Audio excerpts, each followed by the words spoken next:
15 अक्टूबर 2023 को India versus Pakistan का महामुकाबला होने वाला था, लेकिन अब ये तारीख बदल दी गई है और ये तारीख 14 अक्टूबर 2023 हो गई है।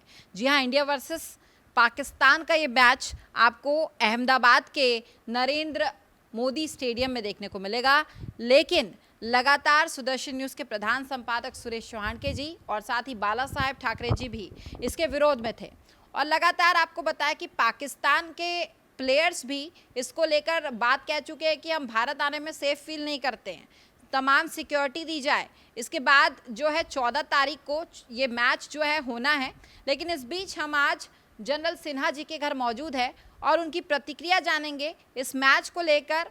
इंडिया और पाकिस्तान के जिस तरीके के रिश्ते चल रहे हैं, इसके लेकर उनके क्या प्रतिक्रिया है और क्या ये मैच होना चाहिए या नहीं होना चाहिए, यह प्रतिक्रिया आप सीधे सुनिए जनरल सिन्हा जी की जुबानी। जी बताएं। देखिए, सबसे बड़ा प्रश्न है कि हम मैत्री, आचार विचार, व्यवहार किसके साथ करते हैं?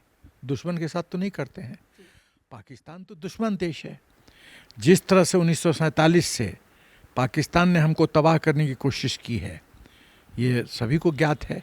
जिस तरह से जम्मू एंड कश्मीर में पाकिस्तान ने वहाँ पे अशांति फैला रखा था और 370 हटने के बाद अब सुधार आया है, तो वो सभी को ज्ञात है। जिस तरह से कसाब को भेजा गया और 166 लोग मारे गए ताज पैलेस होटल में मुंबई में, ये सभी को ज्ञात है। आप 1993 जितने ब्लास्ट हुए, जिसमें दाऊद अब्राहम का फुल सपोर्ट था, प्लानिंग था और पाकिस्तान से उसने सब कुछ मैनेज किया था, ये सबको ज्ञात है। तो एक देश, एक रोग स्टेट, एक अधर्मी स्टेट, एक राक्षसी स्टेट जो हमारे लिए हमेशा तबाही का बीज बोता रहा है, हम उसके साथ खेलें क्यों? ज़रूरत क्या है? ज़रूरत क्या है खेलने का? हम अपने उस रोग स्टेट के प्लेयर्स को हिंदुस्तान में घुसने क्यों दें? कुछ लोग कहते हैं कि नहीं, ये खेल अलग है, संगीत अलग है, आर्टिस्ट का जाना अलग है। कोई अलग नहीं है। पाकिस्तान एक एंटिटी है, उसका कोई, चाहे प्लेयर हो, चाहे संगीतकार हो, चाहे आर्टिस्ट हो, यहाँ पता नहीं, मुझे समझ में नहीं आता है कि वहाँ के कुछ एक्टर्स को हिंदुस्तान के पिक्चर बॉलीवुड में क्यों मौका दिया जाता है। पूरी तरह से इनकी बैन होनी चाहिए। सवाल नहीं पैदा होता हिंदुस्तान में घुसो, हम इनको खाली बैटलफील्ड में ठोकेंगे, बस हमारा ये मकसद होना चाहिए। युद्ध क्षेत्र में हम इनको ठोकते रहेंगे, आर्थिक व्यवस्था से इनको बर्बाद करते रहेंगे। हम अपने कूटनीति का इस्तेमाल करते FATF में ग्रे लिस्ट में डलवाएंगे, हम इसको ब्लैक लिस्ट में भविष्य में डलवाएंगे। ये हमारा प्रयत्न होना चाहिए। हम इनके साथ खेलेंगे, इनके साथ भोजन करेंगे, इनको हम खाना देंगे। ये तो जहर देने लायक लोग हैं। तो सवाल नहीं पैदा तो कोई रिश्ते का। मेरी अपनी सोच है, कोई इंटरेक्शन नहीं होना चाहिए पाकिस्तान के लोगों के साथ, चाहे वो कोई हो, संगीतकार हो, आर्टिस्ट हो, प्लेयर्स हो, कोई भी हो, सवाल नहीं पैदा होता है। और मुझे तो ताज्जुब लगता है कि यहाँ के कुछ लोग टोपी पहन के पहुँच जाते हैं वहाँ सत्तू लेके। किस लिए? तुष्टीकरण की राजनीति करने के लिए क्या? कि यहाँ वोट मिलेगा? ये पाकिस्तान प्रेम जागता क्यों है? क्या उन्होंने इतिहास नहीं पढ़ा है? सब पढ़ा है, सब ज्ञात है, लेकिन सत्तू लेके वहाँ पहुँच जाते हैं कि यहाँ के लोग वोट दें हमको, कि हम पाकिस्तान को लाइक करते हैं। नहीं, देशवासियों को समझना होगा कि पाकिस्तान दुश्मन स्टेट है कि नहीं है। यदि मित्र है तो ठीक है, खेलो। मित्र तो है नहीं। कैप्टन सौरव कालिया के साथ क्या किया कैप्टन सौरव कालिया के साथ? कितनी हत्याओं का, मौत का जिम्मेदार है पाकिस्तान। तो ये मेरी अपनी सोच है। और हमारे फौजियों के साथ, जैसे जो हमारे प्रिजनर्स ऑफ वॉर होते हैं, उनके साथ क्या बर्ताव होता है? अंग काट दिए जाते हैं, आंख निकाल दिया जाता है, ड्रिलिंग कर दिया जाता है स्कल में, और उसके साथ हम खेलें? एक परिवार में कोई व्यक्ति आपके परिवार में किसी आदमी का हत्या कर देता है, आप उसके साथ खेलोगे? सिनेमा देखोगे? ये बकवास कॉन्सेप्ट जो है, ये नहीं चलेगा। तो मेरी अपनी कन्विक्शन है, कोई रिश्ता नहीं। और आपको याद होगा माननीय प्रधानमंत्री जी ने क्या कहा था, terror and talks cannot go together, आतंकवाद और बातचीत साथ साथ नहीं चल सकती। और मेरा ख्याल है उसी का एनलार्ज जो एक्सटेंडेड वर्जन है कि खेला भी नहीं जाएगा। कोई संबंध नहीं, कोई संबंध नहीं। यहाँ के एक्टर्स वगैरह सब जो पहुँच जाते हैं पाकिस्तान में, और कुछ लोग लॉयल्टी दिखाते हैं, जब उनका ट्रक जलता है तो करोड़ों का पैसा भेजा जाता है यहाँ से। ये सब बकवास है। दुश्मन के साथ कोई रिश्ता नहीं, एकदम नहीं, एकदम नहीं। बिल्कुल सिन्हा जी, लेकिन ये अक्सर देखा गया है कि भारत और पाकिस्तान का जब मुकाबला होता है तब तमाम जो भारतीय हैं और पाकिस्तानी हैं उनमें एक अलग ही उत्साह और उमंग नज़र आता है, शायद इसलिए क्योंकि पाकिस्तान हमारा दुश्मन देश है। पर क्या इस तरीके से अगर मैच होता है तो क्या ये हमारे संबंध को अच्छा कर सकता है, क्या ये माना जा सकता है, या इसको और ख़राब होने की उम्मीद है इससे? यदि क्रिकेट मैच खेलने से संबंध अच्छा हो जाए तो हमने तो बहुत बार भूतकाल में क्रिकेट मैच खेला था। संबंध कभी ठीक हुआ क्या? एक बार बहुत सिंपल उदाहरण देना चाहता हूँ। कुत्ते की पूंछ को पाइप में डाल दिया जाए और पाइप हटाओ तो पूंछ सीधी होगी क्या? टेढ़ी की टेढ़ी रहेगी। किसी का डीएनए नहीं बदलता है मैडम, एकदम नहीं बदलता है। पाकिस्तान के डीएनए में है छल, कपट, हिंदुस्तान के खिलाफ षड्यंत्र। ये डीएनए में कभी परिवर्तन नहीं आएगा। मैं सांप को ट्रस्ट करने के लिए तैयार हूँ, लेकिन मैं पाकिस्तान को एकदम ट्रस्ट नहीं करूँगा, उस पर कभी विश्वास नहीं करूँगा। मेरे अनुसार पाकिस्तान हिंदुस्तान की समस्या का एक ही उपाय है, पाकिस्तान की मौत। पाकिस्तान की मौत होनी चाहिए, पूर्ण रूप से बर्बाद होना चाहिए पाकिस्तान। बिल्कुल अभी हालांकि अभी रिसेंटली अगर बात करें सिन्हा जी, तो अभी सीमा हैदर जो है वो भारत आई थी।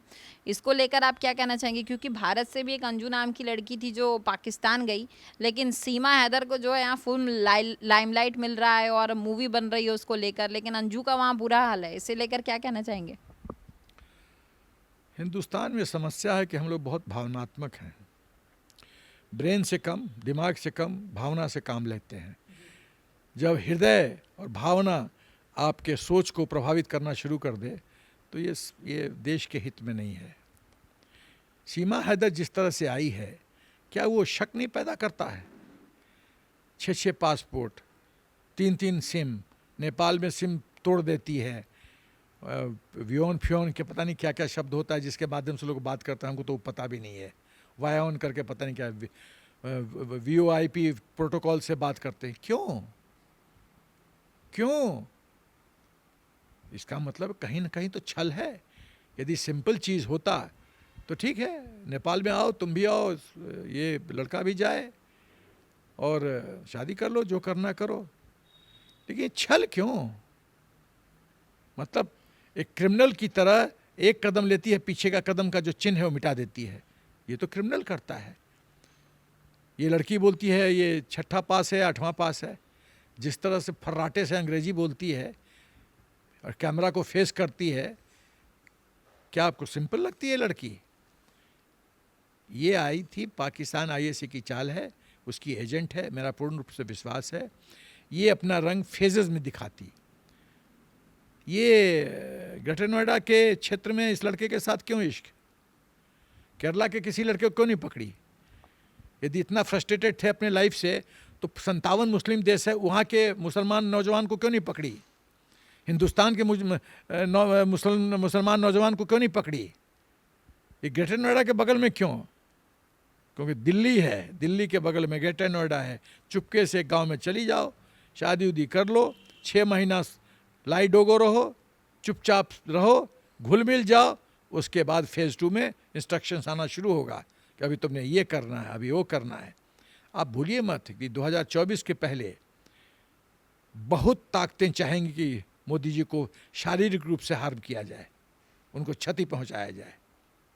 बहुत लोग, और हिंदुस्तान के कुछ पॉलिटिकल पार्टी के लोग यहाँ का प्रजातंत्र का जो थोड़ी जो वीकनेसेस है उसका फ़ायदा उठा के वो भी इस षड्यंत्र में शामिल हैं। इसीलिए मेरी अपनी सोच है कि माननीय प्रधानमंत्री जी की सुरक्षा में पूर्ण रूप से और उसको फुल प्रूफ बनाया जाए।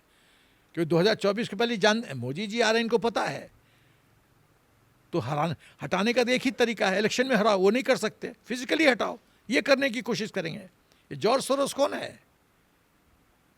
अभी जो श्रीलंका का एक बंदा आया है, उसकी नाम चर्चा चल रही है, वो भी यहाँ से लोग के साथ गुटरगू कर रहे हैं।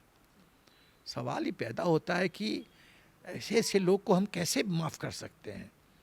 प्रजातंत्र का मतलब ये नहीं होता कि तुम माथा पे बैठ के नाचना शुरू करो, प्रधानमंत्री को टारगेट करो, उस षड्यंत्र में शामिल हो, हिंदुस्तान की छवि खराब करो, न्यूयॉर्क टाइम्स में पैसा दे के कुछ भी छपवा दो। एनवाईटी क्या है? क्या है एनवाईटी? वॉशिंगटन पोस्ट क्या है? ये क्या ब्रह्म वाक्य है क्या? ये ईश्वर का वाक्य है क्या? ये लोग पैसे लेके कुछ भी छाप देते हैं हिंदुस्तान के खिलाफ। और हमको क्यों चिंता होनी चाहिए? कुछ भी छापना, छापते रहो। बिहार में कहावत है, हाथी चले बाजार तो कुत्ता भूखे हजार। भूखने दो, भूखो। हमारा देश सही नेतृत्व के हाथ में है, और भगवान की कृपा हुई तो जल्द से जल्द, जैसा मोदी जी ने कहा है, हम विश्व के पहले 3 आर्थिक शक्तिशाली देशों में से होंगे। भगवान की कृपा होगी तो ऐसा होगा। तो इसीलिए इनको पेट में दर्द है, सत्ता गई है इनकी, षड्यंत्र करो। इशरत जहां कौन थी? वो कौन लोग थे जिसने इशरत जहां को प्रोटेक्शन दिया? वो कौन था व्यक्ति, पॉलिटिकल लीडर, जो बोलता है इशरत जहां बिहार की बेटी है? धिक्कार है ऐसे ऐसे लोगों को। सत्ता का भूख इतना कि भारत माता का हित भूल जाते हो, अहित करने में के शामिल हो जाते हो। Matter of disgrace. बिल्कुल। तो आपने सुनी किस तरीके से जनरल सिन्हा ने पाकिस्तान को जो है पर्दाफाश उनका करते हुए बताया कि लगातार पाकिस्तान जो है छल करता रहा है और आगे भी करेगा, और इसलिए उन्होंने भारत वर्सेस पाकिस्तान के इस मैच को जो है पूरी तरह से गलत बताया और नहीं होने की ही सलाह दी।